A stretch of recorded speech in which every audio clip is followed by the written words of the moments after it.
YouTube.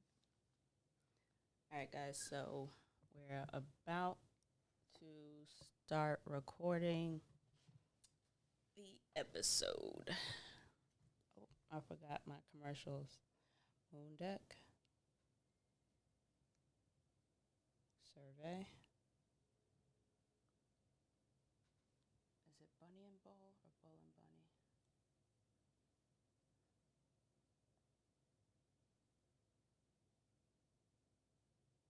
Bull and Bunny.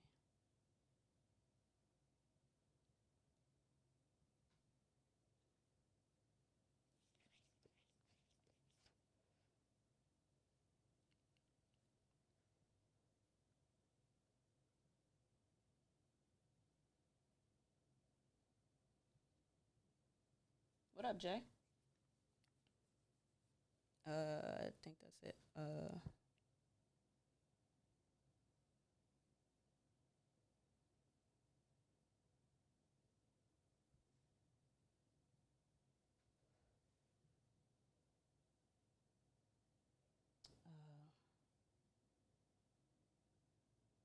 Course solo planning.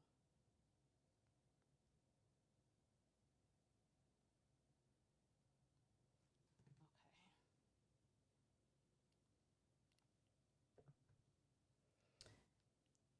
Salutations and shit, guys. Welcome to another episode of Travel and Shit, your new favorite travel podcast, where I have an experiential conversation around travel and how it has absolutely changed and enhanced my life. I'm your host, D. Carey.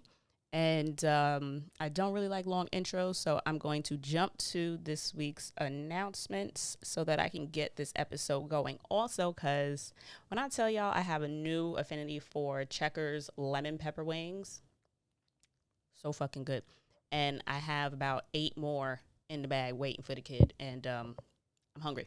So, first step, shout out to my emo, a good friend of mine, Miss Introvert in the City, for her moon deck affirmation cards. They just came in, and I picked them up out the mailbox on my way here. So I'm excited that these have arrived. Marcia, thank you. I am looking forward to jumping into these with not just affirmations, which thank you to my Reiki sessions with Janine, I am working on, but also just a, I guess, dose of, I think it was a reality check she mentioned in the description. Either way, I was going to buy the shit. So excited that those are actually here. I'm also on an episode of her podcast, Introvert in the City podcast. Ma, this one ain't for you, sis. Love you. But check that out. Speaking of podcasts I'm on that aren't for you, Ma. Love you, girl. Hi, Dad. Y'all listen together. Don't listen to the podcast I'm about to tell you about. But I was on an episode of Bull and Bunny, which is now live. You can check that out on whatever platforms you listen to your podcast, wherever you listen to this, travel and shit. Check out Introvert in the City and Bull and Bunny podcast. So thank you to Adian and Carmen for having me on their show.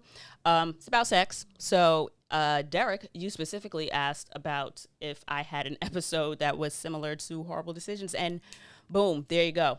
All sex. So parentals, aunties, uncles, Graham, if you're listening, amen, amen. Love y'all. Don't listen. So what else we got? Survey. So for my faithful and loving listeners, I appreciate you guys so very much. And I want to continue to grow, and I want to continue to be someone that you would like to listen to. So I would absolutely love if you guys would take my listener survey. The link is in the episode description. So wherever you listen to it, you can just scroll down to the bottom, and I've got the link there so that I can get a better feel for you guys, who you are, what you're interested in, things that I can improve upon, and things that I can add that you may be interested in. Next, there's merch. I actually wore a shirt today. There are t-shirts, there are hats, there are phone cases, there are mugs, socks, crop tops. There's a pair of your yoga shorts on there. I'm waiting on some of the like on this and the samples that I ordered to see how I actually like the material and if I would recommend them. So they're there, but they might not always be there. So if you're interested in anything that may tickle your fancy, the kid just celebrated a birthday, so go buy some merch. My birthday gift from you to moi. Also, taking that survey would be a great birthday gift. Similar to the survey, what do you call it? Rate and review the podcast. It helps with the analytics. It absolutely helps me get the podcast out to more listeners, to more eyes. So your participation and your engagement and interaction with me absolutely helps other people hear about the podcast as well. So last but not least, I don't know if I think I mentioned it last week, but I put together a solo travel planning course. So for any of you who are either ready to travel now or have just the time that you or the energy that you'd like to put into planning a solo trip, if you haven't and you need a little bit of guidance, I've got a free solo planning course that I put together for you guys to give you a feel for how I put together my trips. So you can absolutely jump on that. That's also in the description. Everything, of course, is available for you quite easily at travelandshitpodcast.com, or you can click the link in the bio of my Instagrams. Underscore DCARRIE or TRAVEL, the letter NSH underscore T. So the link in bio will bring you to a page on my website that's got everything there very conveniently listed, whether or not it's the survey, it's merch, it's platforms for you to listen to the podcast. If you're in someone else's car right now and you're listening to my voice on the radios and decide that you too want to listen. So announcements, thank you for sitting through those. And this week I am doing a pivot episode. Hey, Henry. I see you on the IG Lives. So we all know that with COVID still here and many of us adapting and adjusting to what a new normal is, that change. A lot of us have dealt with change on many different levels and many different aspects and, across many different platforms, if you will, between work, relationships, whether they be romantic and family. And for a lot of us, travel has absolutely been changed. So for those of us that travel often, I never had to travel I have had to travel for work. I've never mentioned that before. I'll bring that up on a podcast that time, twice, that I ended up traveling for work, which was actually quite interesting experience. Hey, I don't know if it's Carmen or Adian. I just gave you guys a shout out on the podcast. Welcome to the IG Lives. I absolutely told everyone to listen to the podcast. I enjoyed my sit down with you guys. But so for the pivot this week, I am going to go over a couple of the trips that I have had to do the sharpest of pivots on. So not everything goes according to plan. And I have personally experienced quite a few different scenarios where my initial idea or what I paid for to happen absolutely fucking fell apart, right? So one that I would mention, and hey Carmen, it would be easiest to just start at the fucking beginning. So the first time I left the country, I want to say I know it was January 2017. And I think I was 30 turning 31 or 31 turning 32. I don't retain numbers like that. So I'm 35 now. One of y'all could do the numbers if you so feel inclined. But I had finally decided, after having been approved for an Amex, shorty had quite the line of credit. So I'm like, fuck it. I'm going to travel now. My job gives me all of this vacation time. I'm making good money. I can easily pay this off. So let's go. And I decided that Guadeloupe was going to be my first destination. And it took me so much. Now, mind you, I have to consistently thank Anissa of Post Facials and Marissa of Unicorn in Brooklyn for being my prototypes of Black Girl Magic Travel. So I had only experienced in my upbringing, like basically just my grandparents going on cruises. So it's not like I ain't never seen Black folks travel, but when I thought of myself traveling, it just really didn't seem like an option because I wasn't doing that gap year. I'd already graduated from college. I wasn't going to be a backpacker that, was living off of someone else's couch, or like the picture of travel that I saw was a whole bunch of white folks doing white people things. And I didn't think that there was any space in that for me. I also was waiting on friends to travel. Like I didn't have all of my girlfriends were basically married with kids, so I was the single one that didn't have a husband to check in with, or a child to find childcare for, or someone that I had to budget around. So I, at the time, before I traveled, those were some of the things that hindered me. I thought that I wasn't going to go by myself, so I had to wait for friends. Then I was not thinking that I was making enough at my jobs for me to be able to afford travel, because another view of travel that I'd seen was always luxury travel. So whether they were black, white, old, young, it was always at a resort someplace or doing something extra exotic that, for me, in my experience of myself, I did not think I was privy to. I didn't think that those things were options for me. And then I started seeing girls that looked like me and sounded like me, and that I've actually met in real life and hung out with and have fun with. And I'm like, oh, bitch, we do these things? Like, we're out here? Okay. So for me, representation absolutely matters. And that's part of the reason why I'm here, because I want someone to talk about travel, but not from a review point of view, in terms of like just reviewing resorts and reviewing, products, but just how travel has made life different, or how it has absolutely changed the way that I look at and experience things. Absolutely how I experience things. But I say all that to say that Marissa and Anissa absolutely were able to open my eyes to the idea that I could go, and I could go by myself. So I had this incredible trip to Martinique planned, right? I took the long way of getting to that point, but I'm here now. So I had this incredible trip to Martinique planned, and I had everything booked. I had my flight, I had the hotel was booked, and I have excursions booked? I don't think I did, only because everything got canceled. So it was like 5 o'clock, 3 o'clock in the morning. I don't know. It was early as fuck. Bestie Courtney, hey best friend, she was braiding my hair for me. And I think we had like 7 braids left. Like, we were so close. And I'm sitting in my living room nodding, and the good sis is doing the work. And I get either it was a text message or an email, but I get an alert on my phone. And I'm like, who's calling me at 3 o'clock? I ain't answering no phone at 3 o'clock in the morning. And then it clicked, like, no, who's calling me at 3 o'clock in the morning? Like, what's going on? So I look and see, turns out the trip, my flight had been canceled. Now, mind you, I think my flight was going to be at like 6 o'clock in the morning or 7 o'clock in the morning. So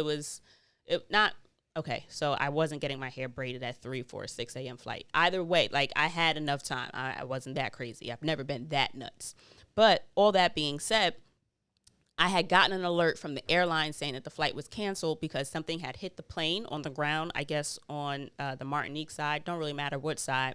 And I had to do all the running around, making all the phone calls to find out what their contingency plan was. And apparently they were going to have me take a bus to Boston so that they could fly me to Martinique from Boston. And I wasn't with the shits. It was just, no, I'm not sitting on nobody's bus. Like, I am flying. And no, I don't want to go to another airport to fly. It was too much. So I decided to cancel the trip. And I, we finished my hair and I went to sleep because it was just a lot to deal with in such a short amount of time. And I spoke to my mom the next day, and I had been looking at Expedia and was like, because mind you, everything that I booked was through Expedia. And I was talking to my mom and I said, well, there are some other options that I'm looking into that I would possibly want to do. And it was between Mexico and Bermuda. And my mama said she loved Mexico. She felt like I would love it. And then I booked it and then went back to sleep. So that, let's say that was Friday. I woke up, that was like Friday night going into Saturday. I booked it Saturday or Friday night and left on Sunday. So like I had less than 2 days a day before I booked my trip and I left. Now, thankfully, everything that I had booked had been through Expedia, so they did a really great job of getting me all my money back. I was refunded for the flight because it was canceled at no error to myself. It wasn't my fault. And I also got most of the money back from the hotel. The only reason why I didn't get the full refund, I had to pay for one night because they had a really hard time getting in contact with the hotel to let them know that I was canceling because of an airline situation and not because of me just not wanting to show up. So, that sucked, but I get it, right? So I ended up going to Bermuda and had an incredible time. But sadly, I wasn't prepared for the weather in Bermuda. So again, this was in January. And when I got there, I'd say I was packed for Martinique, which was supposed to be like 85 degrees every fucking day. I got to Bermuda and it was a smooth 65 degrees. I think the highest it went up to was 72 on a good day. And that was the one day that I did go and spend as much time as I could at the beach because, bitch, I wasn't going to a whole ass foreign country and not getting in the water, right? So, I really wasn't clothing wise prepared because I thought, oh, it's Bermuda, it's going to be hot all year round. It was warm, but it wasn't hot. So that's another reason why I always pack leggings. I always have more than one pair of jeans, even if I'm going to a hot destination. Like I always fly in jeans also, just because airplanes fucking cold. And so that was the first thing that I wasn't prepared for. But thankfully I think I had one pair of leggings. Otherwise, I just had to suck it up, basically. I had like a long sleeve button up, like that same blue chambray shirt that I done mentioned before. That was there. And I also didn't realize that it was off-season travel. So all the things that I thought I'd be able to do, like the tours and the water sports, boat rides, none of the shits were available. Hi, Mama. How are you? Welcome to the live. So all this stuff, I was just talking about you, girl. You missed it. All the things that I said that I would want to do when I got to another country, I wasn't able to do, except for the tours that I was able to piecemeal for myself. So thank you again to Miss Joyce, who was a concierge. She was like the events, I guess, coordinator, if you will. I stayed at Grotto Bay, and it's right by the airport. Beautiful, beautiful resort. The staff was all incredible, except for one person. One person really didn't rub me the right way, but everybody else was a dream. So they only bring the rating I would give the hotel down to a fucking A as opposed to an A+. You know what I mean? And I only had to interact with that person like once. Everybody else was a fucking dream. Beautiful rooms, clean.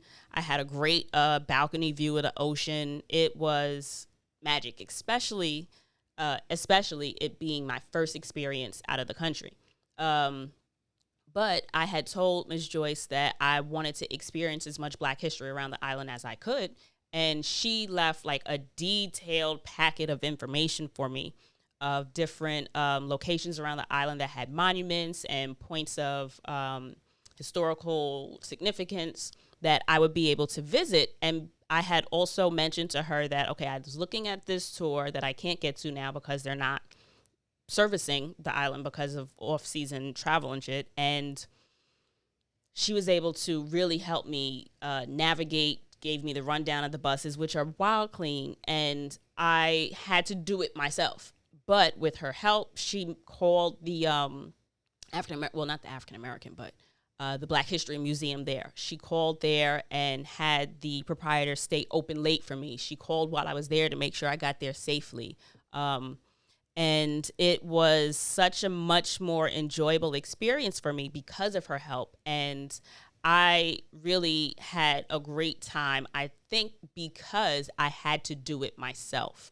So if something that you want to do isn't available to you because of a missed site, or whether you didn't plan for them to not be in season, or if they all of a sudden cancel on you, like the next stop I'm going to mention, figure it out, especially if it's something or some place that is publicly accessible. You don't need somebody else to bring you there. And it sounds dumb, like, duh, I know that. But sometimes you have to be reminded that even just because you're traveling doesn't mean you can't go about with doing things the way that you would do them at home. The same way, if you wanted to go to the Museum of Natural History at home, you don't need a tour guide to take you to the museum. You just show up at the museum, you pay your admittance fee, you go to show the fuck up and have a good time, right? Same thing in another country. I've had such incredible experiences at museums around the world.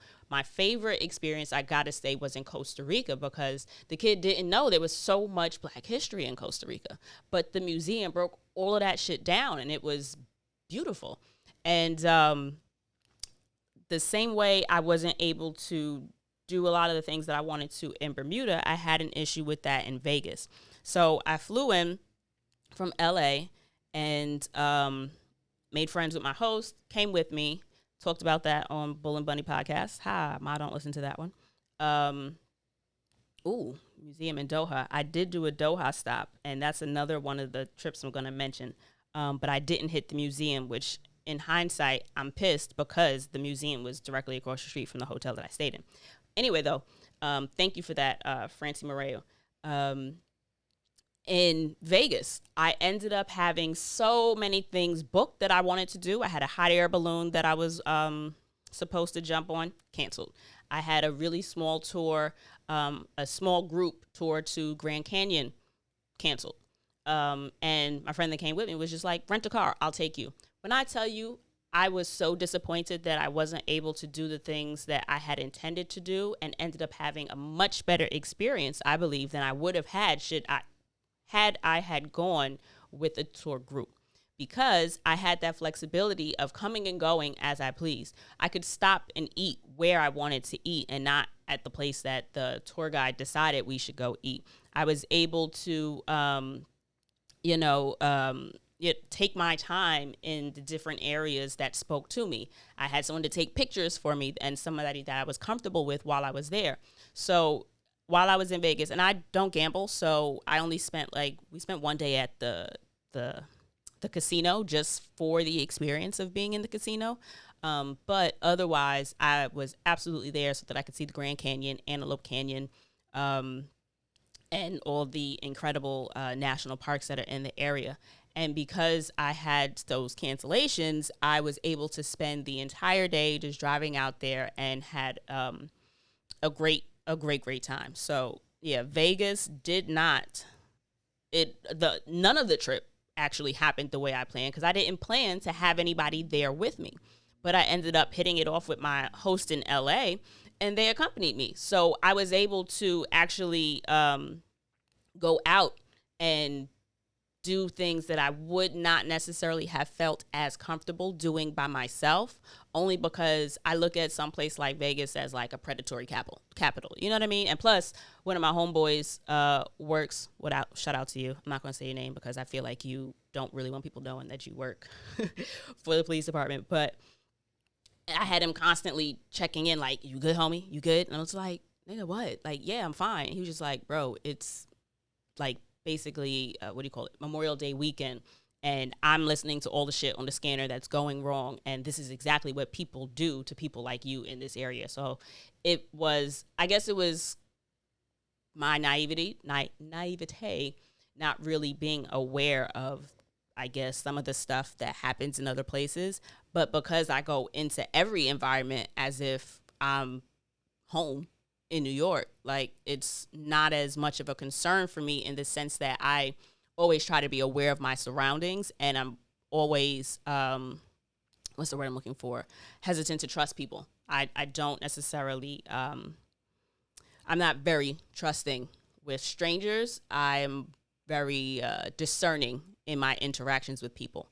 But yeah, so Vegas ended up being an entire pivot. So if something doesn't go your way, absolutely leave space for adjustments. You can book something else, find an alternative way to getting to a destination that you want to go to. And not like the other two locations, in Cuba, I had quite a pivot, but technologically wise. So in Cuba, there's no real, there's no Wi-Fi in just like the way we can just pick up our phones and use our phones anywhere. You can't do that in Cuba. You have to go to a Wi-Fi park in order to use your Wi-Fi. And because I wasn't a local, I am pretty sure my carrier didn't cover me there unless I was on Wi-Fi. I don't know. It was just a real tricky situation. I was anticipating not having a cell phone, period, in Cuba, and I didn't. But I went out at the time. I want to say I had like an iPhone 10, but I also had my old 6 because you don't really get any money back for for trading your phone in anymore. So I just kept the old one, and I'm so glad that I brought it with me because I don't know how I fucked it up, but I did something wrong where I wasn't able to use the Wi-Fi card on my primary cell phone, which was the iPhone 10. So I ended up just using the iPhone 6 instead, and it ended up kind of working because I think I was still doing something wrong, but I was still able to get in contact with my mom and let her know, hey girl, I'm alive. I'm not going to just be in another country for an entire week and not check in back home. So I would always suggest having more than one cell phone if possible. Not that it's a necessity, but it's a luxury that I fucking have. Hey, what's up, Lola? How you feeling, mama? And who's this? Real brief, though. Welcome to the IG Live. You've been mentioned on the podcast. So if you've got the luxury of having an extra cell phone, absolutely bring it the fuck with you. Because God forbid you get robbed for your shit or you lose it or, you're, parasailing or this chair is falling apart all over me. Or zip lining across the Amazon in Costa Rica. Did that. It was fucking great. And you lose your phone. Checking into the airline or actually finding out what day or time your flight is. I'm good for not knowing when my shit is. So I absolutely need to be able to access the internet and my emails for those types of reasons. So I would absolutely suggest bringing a backup phone if possible.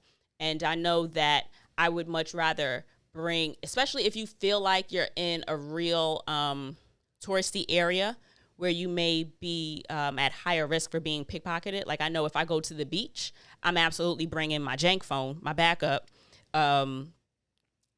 This way, if I leave it on the beach and it gets taken, it's not the phone that I've got my updated contacts, my most recent pictures, and, information that I don't necessarily want someone else to have. It's the backup phone.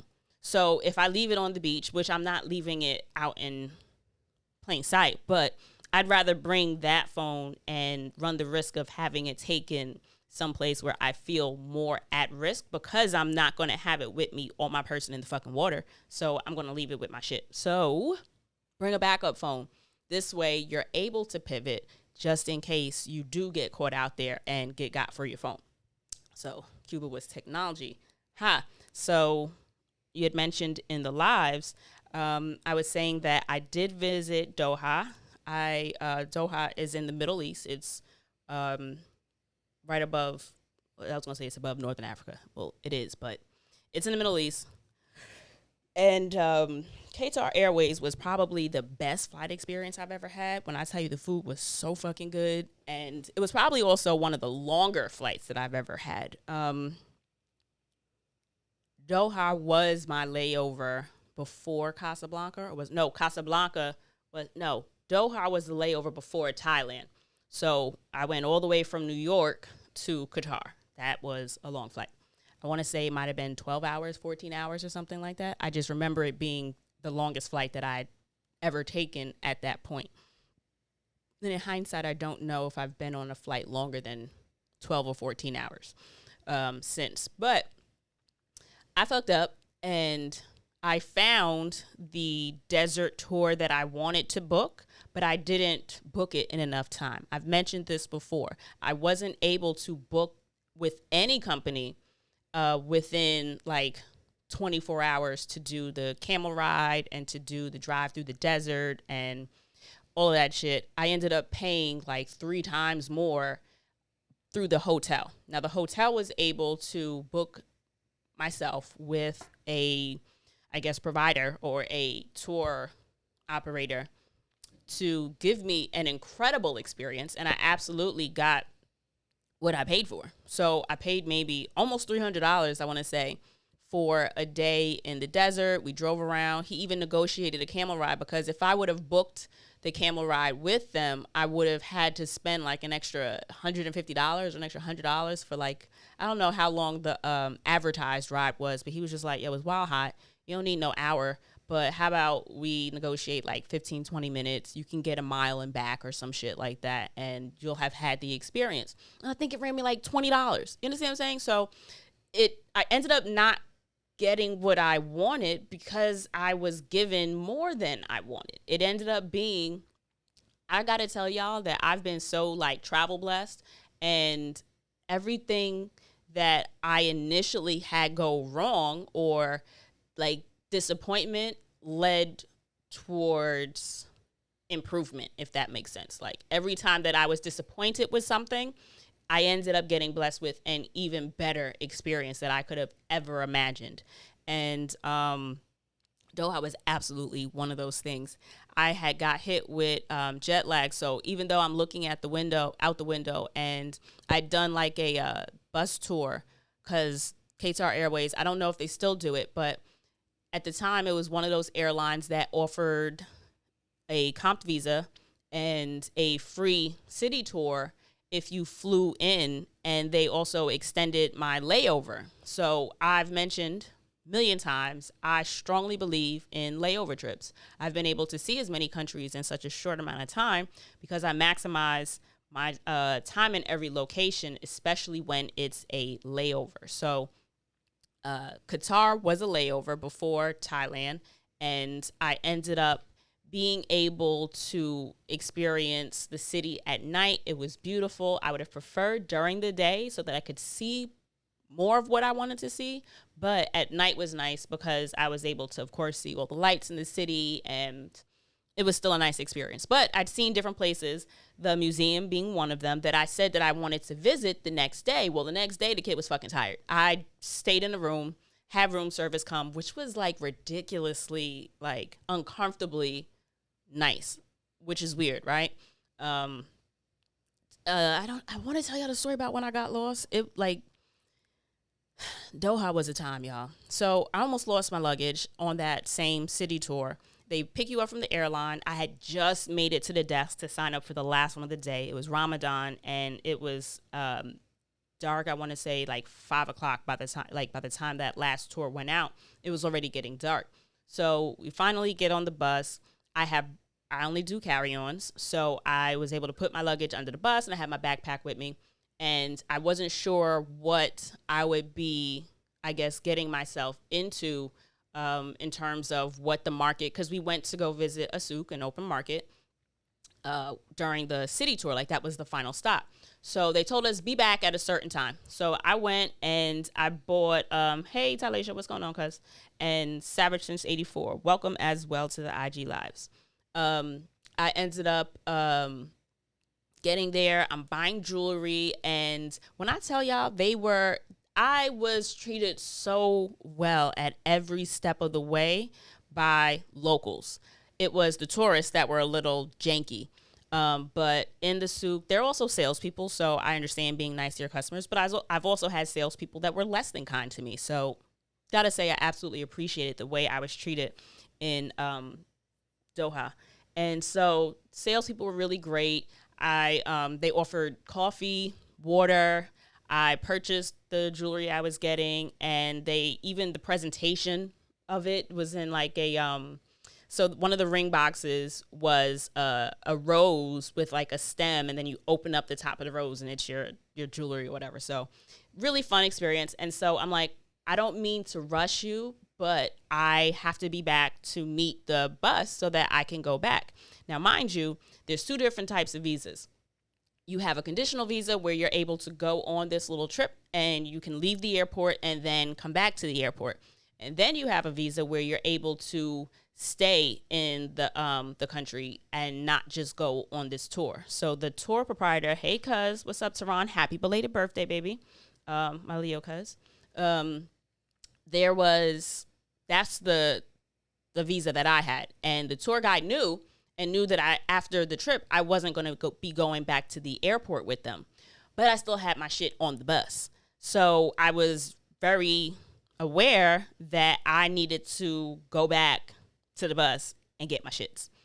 So the guy was really kind. He rushed me to the register, did what we had to do. And then he offered to walk me back to the destination, which I'm so glad he did, because I had gotten turned around, wasn't sure where I was going. He walked me back and I'm like, okay, this looks like the place, but I don't see the people. Like, there's nobody from the tour here. There's no group of people. I don't see no white people. I was like, bruh, what do we do? So we kept walking and he's like, does anybody look familiar? We kept walking. We went back to the parking lot, still nobody. And I'm like, yikes. So he's like, hold on a second. I see a group of people, like, I don't know, distance far, right? Maybe a football field away. And I'm starting to see, hey, Nikki, happy belated birthday to you too, lover. Mama. Love, mama, combination. That's you. Happy belated birthday. But I'm seeing this tour bus come up the street towards where the group of people was that the shopkeeper was running towards for me to find out if they were my tour. And so he's running towards them. I see the tour bus coming. So I'm like, fuck, that's them. Thankfully, they weren't like on the bus and going away. So I see what's going on. And he like waves to me like, yeah, this is them. So now I'm running across this parking lot trying to get to this bus so I don't hold people up. And the guy's like, oh my God, well, you said you were staying. I'm like, yeah, bro, I'm staying, but my shit's on the bus. So thanks to the guy. I don't know if I just hope that some type of positive energy or just all goodness in your life. When I tell you he was just so good to me, I will forever be grateful for that experience and how well he treated me. And yeah, so that shit went so wrong. And so then after that, kept getting worse. So it kept getting better but worse. So got my bags. Thank you. Asked the girl at the information booth, this is the hotel I'm staying at. How the fuck do I get there? She's like, oh, it's half a mile up here. You can be there in like 10, 15 minutes. Great. I start walking up and then like the road ends and it's like mini highway. You know what I mean? It's like I'm walking up Sunrise Highway or some shit like that if you're from New York. It's like if you're in New Jersey and you know how you got like 3 lanes of highway on both sides or 4 lanes of highway both ways, then it's like stuff on the side, but there's no sidewalk. So I'm like, all right, all of this is cobblestone. The sidewalk's ending. I've got a detour through whatever the fuck is what's going on over here, even though she told me just go straight. And of course, on the map, it's like straight.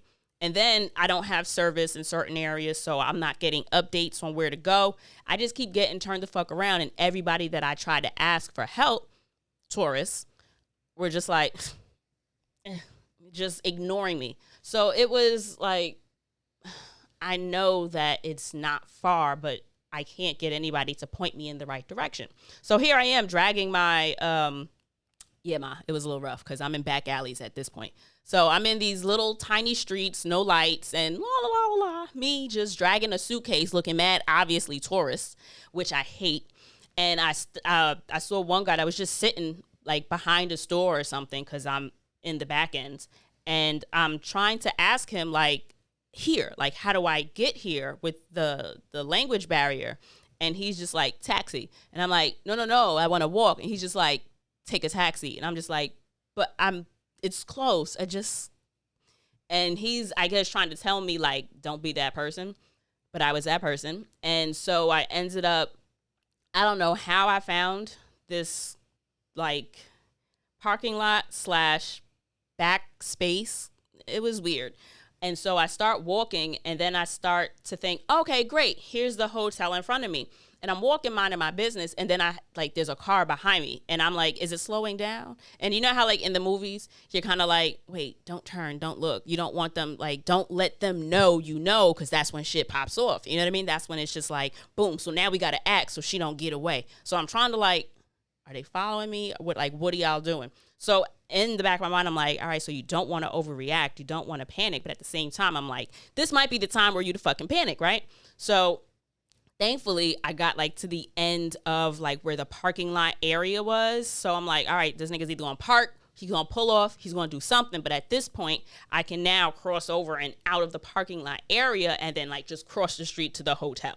So thankfully, I made it there safely. It was mad late. I dropped my shit, went to sleep, and had a really good time being able to go on the desert tour that I wanted to, because I spent more and booked through the hotel as opposed to booking through the app, which would have been like $75. But ended up having a much better experience than I ever could have imagined. And Doha, Qatar, I will absolutely say I learned to look into how much of a window I have to book something. So if I intend to do it on the Wednesday while I'm there, the week before I go or whatever, I'll look into how many days, like what's the first available option for it. So if it doesn't let me book same day, I'll look into, what's up, Tone and Frico Vasquez, welcome, niggas and friends. I will absolutely see how much of a window they give me. So if I'm looking at it on Monday, if I can't book it Monday or Tuesday, I know that I need to book it before I get there. Otherwise, I'd prefer not to book an excursion, just in the off case that 1, the shit gets canceled, 2, I'm not feeling it when I get there, or 3, I decide I want to do something else. I've also booked shit and then been like, nah, I don't want to do it. Did that in Costa Rica. I ended up booking some beach shit, and then I'm like, I could go to the beach in a ton of other countries, but when am I going to chance to go to the rainforest? So it was too late in the day for me to cancel and get my money back. So I ended up just being out that bread. So sometimes you got to realize a pivot is going to be on you. Listen to how you feel in the moment. If your body is telling you rest, or if your body is telling you eat, if your body is telling you any fucking thing, that's your opportunity to really hone in and explore what your intuition is telling you. So I absolutely lost all the money that I spent on the beach excursion because I decided that I would have a better experience doing something that I didn't or I hadn't had the opportunity to experience prior. And when I tell you I had the best fucking time, like everything. Oh, Jabari, my Ivy League baby. What's going on, love? When I tell y'all I had the most incredible experience at Turubari. I did the zip lining. I did this incredible horseback walk. I think I talked about it last week. It was maybe like only the second time I'd been on a horse without somebody like holding on to it the whole time we were walking. So I have no phone out because both hands was on the reins. I wasn't fucking with the shits because, again, the niggas is a little bit high up. You know what I mean? Like, I wasn't trying to fall off that bitch or drop my phone and then like he crush it with the hoof and all that shit. So yeah, that I ended up, and the food was mad good. And that's the one where I ended up trying termites. I ate termites in the forest, and yeah, I had the best time in Costa Rica. So if you're in Costa Rica and you're staying relatively close to, is it San Jose or San Juan? I want to say it's probably San Jose, but wherever the capital in Costa Rica is, I stayed there, didn't go to any other areas. I stayed there the whole time. Also in Costa Rica was the first time I had to advocate for myself as a guest. So when I booked this shit, I had like this, of course, the pictures they show were beautiful. Get there, it's not what happened. It wasn't bad, but it absolutely looked like a clean Motel 6 in Wisconsin. I absolutely was not impressed. And the room that they gave me was ground level. I had booked a suite. I had booked a fucking balcony. So I'm expecting views and all types of like website looking shit. And when I got there, it's like, this ain't it. And at first, I let the guy walk me into the room. And he's showing me the different things. And now, mind you, it was suite-like in the sense where I think it had like a separate dining room or a separate kitchen area. It had something that wasn't part of like your normal bed, bathroom, and, coffee space. And all that being said, I was just like, this still isn't what the fuck I wanted. Like, this is not what I paid for. And he was just like, oh, well, this is what we have. I'm like, okay, so that's unacceptable. This is what I paid for. Pulled out the paper. I think I had a printed copy of my accommodations, or I think I pulled it up on the on my phone. Anyway, I told the nigga, this ain't it. I need to be upgraded. And so he showed me the room that was upstairs that had the balcony. It didn't have as extensive a kitchen or something like that, but I got my balcony, which turned out to be a shared balcony, which I also wasn't a fan of. And by shared balcony, I mean it's just the second floor has a balcony, but it's like that same public balcony that you walk past other people's rooms to get up and down the stairs. But I felt very proud of myself because keep in mind, like, you're someplace new. There is often a language barrier, and then you don't really want to rock the boat because I'm also a solo traveler. Like, I'm a solo woman telling this man, like, no, you owe me something better, or I demand at least what the fuck I paid for. So it was a bit intimidating at first to voice my concerns or voice my dissatisfaction with what my options were. But I ended up just really feeling so much better about speaking up for myself. So I would absolutely say trust your intuition, but at the same time, try to discern between fear and intuition. Like, sometimes, like, the voice telling you not to say something or the voice telling you not to do something is just fear, or your discomfort with stepping outside of your comfort zone. And other times it's like an actual precaution. Like, sometimes you do need to watch your fucking mouth and check your tone, because another thing to be aware of is when you're in different areas, there's often a culture difference where I'm always aware of how am I viewed as a woman in this destination? How am I viewed as a black person in this destination? And now on top of that, how am I viewed as a black woman who is a foreigner? I'm not African, I'm American. So in a lot of cases, which is now a new reality many of us are going to have to consider, our passport is trash now. Beforehand, Americans were welcome everywhere. People treated you better because you're an American, because there's a stereotype that Americans just have mad money, and also Americans are dumb and will buy anything. We are, kind of. But in a lot of places, we'll get preferential treatment as American tourists because of the strength of the American perceived dollar, and because we all know that shit don't always translate. But there's the notion of what America represents. That is, hey Nate, Liberate Botanica, welcome. One of my favorite places to order all of my esoteric needs. I get my sage, one of my favorite places to get sage, so mini commercial there for you, sis. But yeah, so Americans are perceived a certain way when we travel, and keep that in mind now if you're going other places that may not be the same. So, yeah, all of those things came to mind before I spoke up about the room, like real quickly. But then I just opted on no, I spent all of this bread to get here and I'm getting what I paid for. So thankfully, and even the pool was at a service. So it's like, oh my God, like I can't swim, but you about to tell me I can't look at the mountains? Because it's like outside of my door was a fucking parking lot. You at least gonna put me on the second floor so I can look up over the cars and not at people as they're getting in and out the cars.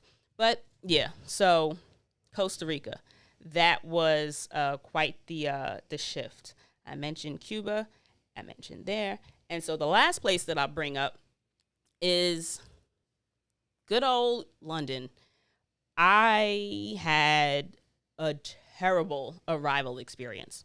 So I mentioned before, I tried to be like, I want to say it was within the first 10 episodes of Travel and Shit.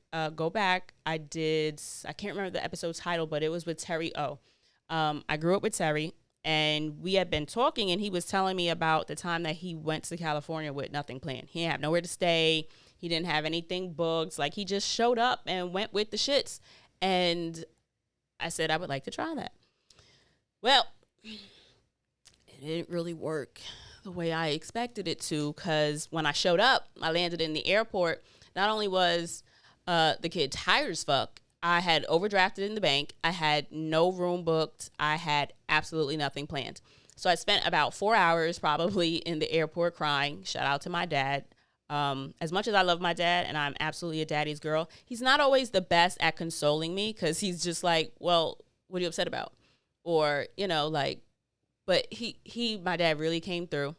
And he was like, baby girl, I'll send you money. Like, it's not a big deal. Like, what do you? And I'm just like, I don't want your money. It's the fact that I got myself here. Like, why was I not paying attention? So at the time, it was just so much and being tired on top of it. And then not having someplace to go. Hey, Ashley. Not having someplace to go and just separate myself from the stress and knowing that I would have to now take extra steps to book a room. Because I use Hostel World when I travel in Europe to book my hostels, especially if I'm only going to be someplace for a couple of hours. If it's a layover spot, I'm not spending $80 on a hotel because I'm basically showing up to shower, put my shit down, and then go back outside. I love you too, Ashley. Hey, Stan. Welcome to the IGs.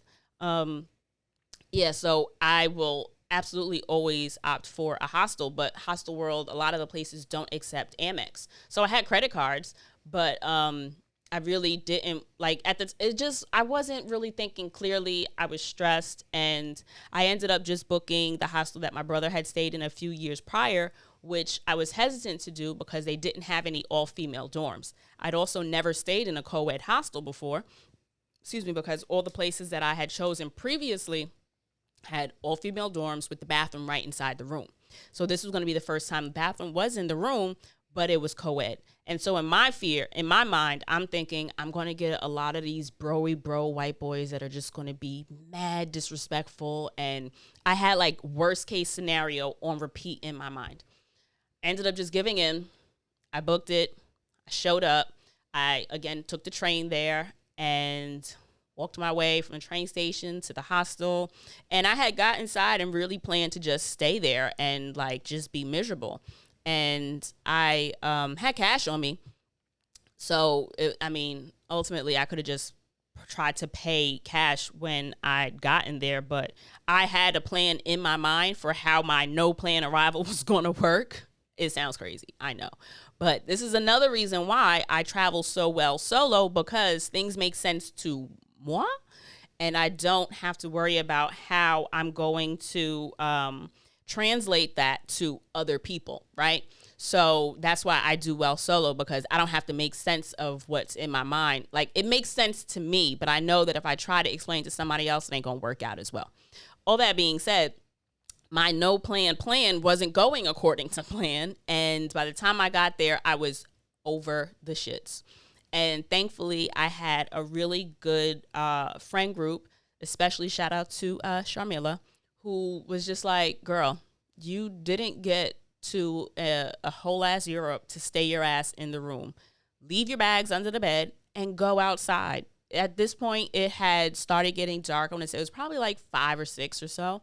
And between Sharmila telling me, suck it up, you're going to be fine. This is an opportunity that you don't want to miss. And the only roommate that I had was another young woman. She was probably like early 30s or so. Can't really tell. Not everybody shows their age well. So she absolutely is like, well, why don't you come with me? I'm going out to the disco. Shout out to the Europeans. Going out to a discotheque, to a club or whatever. And, I'm sure, we can get in no problem. And so she's changing her clothes and putting on these little kitten heels that look absolutely terrible, if you ask me. But, girl, do your thing. So she's putting on her little kitten heels and her little tank top. And she's like, oh, so you're not going to change? And I had on, like, hiking boots and a flannel shirt and some jeans. And I'm like, no. So she's like, oh, well, I don't think you're going to be able to get in, but you can absolutely like come with me and, you can jump out, like come in the Uber with me and then just jump out in the area and, have a good time. Like at least get out. I'll share the Uber with you. So she absolutely let me ride with her in the Uber. I forgot how far we got it, but I got to see Buckingham Palace from like maybe a mile away. It was nicely lit up. And she let me off right by Big Ben.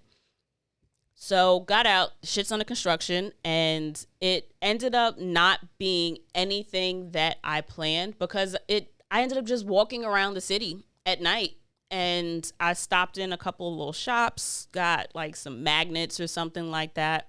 I saw a Big Ben. I saw what is that Ferris wheel? Red Eye or some shit like that. So I was able to, like, I walked across London Bridge, and I was able to get that little bit of experience that I needed to feel like I'd actually spent time there, as opposed to being in the hostel as if I would have slept in the airport. You know what I mean? Because that's where my head had me at first. I was basically going to stay in the hostel as if I had, just stayed in the airport. I really wasn't going to get any type of experience.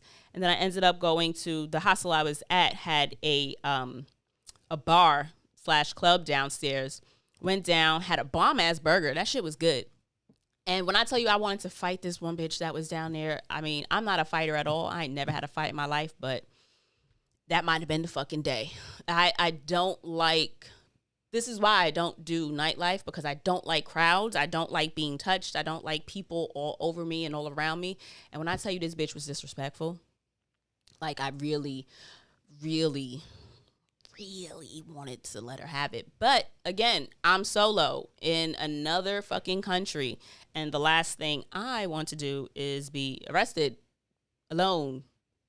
Had basically no money, so it would have, and I'm black, so I had the cards quite highly stacked against me, so the kid had to chill.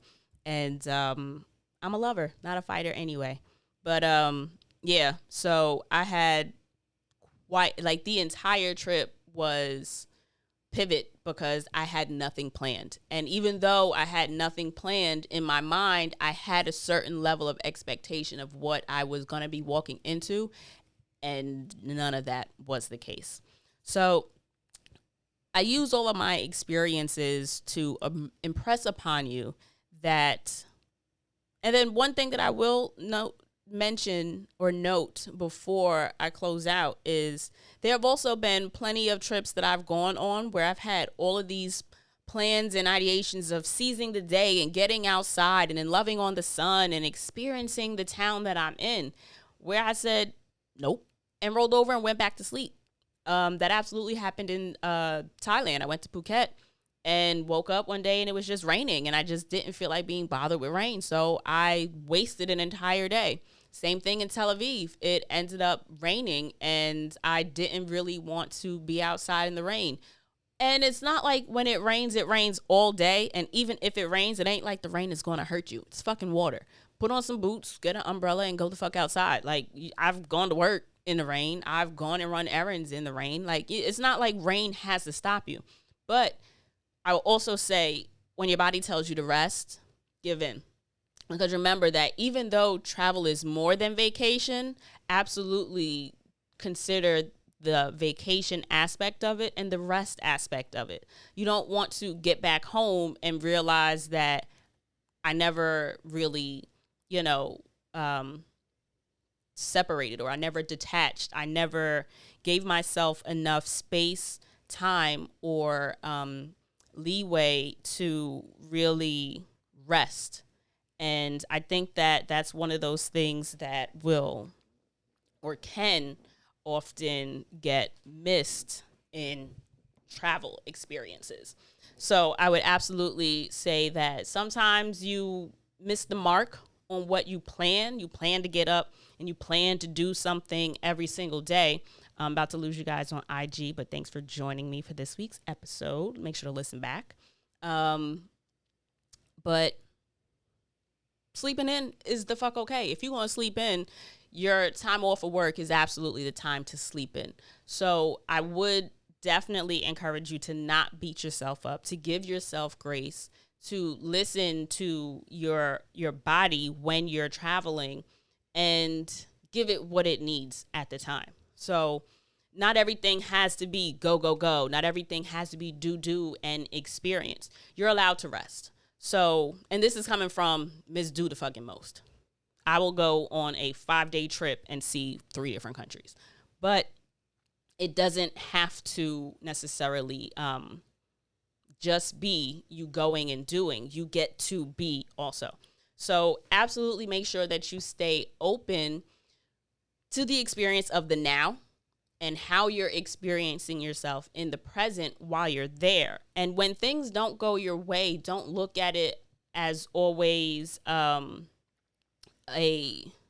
missed opportunity for something that you wanted to do, but a new opportunity to do something that you didn't know you wanted to do, or not do the way that you had initially intended to do it. Like, a change in plans doesn't necessarily mean an end to your plans. If something gets canceled, that gives you the opportunity to do something else. Just because, like, your day is still your day. God willing, like you weren't canceled on, the trip. Like, you didn't all of a sudden get sucked into the negaverse and aren't anymore. So you're still in your destination. You're still in the space that you want to be in. So absolutely take advantage of that and just fucking pivot. Like, the same way sometimes you go to a store and something is sold out, you end up buying something else, or the same shift that you're able to do in regular life when things don't go your way. Consider that you can do the same while you're vacationing, right? It's not rocket science. Sometimes you just need a reminder. And considering all the changing that we've had to endure during COVID, considering how professional we are at change at this point, absolutely be sure to carry that with you when you do start traveling again. So I hope you guys enjoyed this week's episode. If you did, please take some time and rate and review it on whatever platform you listen on. If you're watching on YouTube, I'd appreciate if you subscribe, like and comment if you'd like. What else? Don't forget there's merch. You can head over to travelandshitpodcast.com to purchase whatever it is you so fancy. There's a lot of stuff up there, from magnets, socks, mugs, all that jazz. What else? Listeners, I'd really appreciate if you guys took my listener survey so that I have an idea of who you are, what you're interested in, and ways that I can improve to make the show more enjoyable for you, as well as definitely check out Introvert in the City and the Bull and Bunny podcast. Those are the two most recent shows that I've been on. Oh, and if you're listening to this when it's live on between Thursday and Sunday, on Sunday, I will be live with Wanda Duncan of Black Women Travel Podcast on her Black Women Digital Nomad Facebook group doing a Q&A. So if you are available, I'm going to try to go live on IG as well. But the catch with that is it may not pick up the audio as well. I'll work that out. But absolutely join me on Facebook for that. That's going to be this Sunday at 8 p.m. Eastern Standard Time. I would love to see you guys there. I'll be there to answer any questions and also speak on being a budding digital nomad, if you will. Dad, earmuffs, but I intend to live outside the country at some point. I don't know what that's going to look like, but I'm currently in that process of building a business and a platform that will sustain me so that I can do that in the near future. So that's another reason why I'd really appreciate you guys' engagement and support on social media. Definitely engage with the Instagram pages, engage with the podcast, download and all that jazz. Be sure to follow on Instagram, TRAVEL, the letter N, SH_T, or my personal page is _DCARRIE. And I'll see you guys next week. And I really don't have any like a go-to line that I say at the end of the show. I just say salutations and shit in the beginning. But yeah, that's it, guys. Appreciate you being here, and I will see you next week.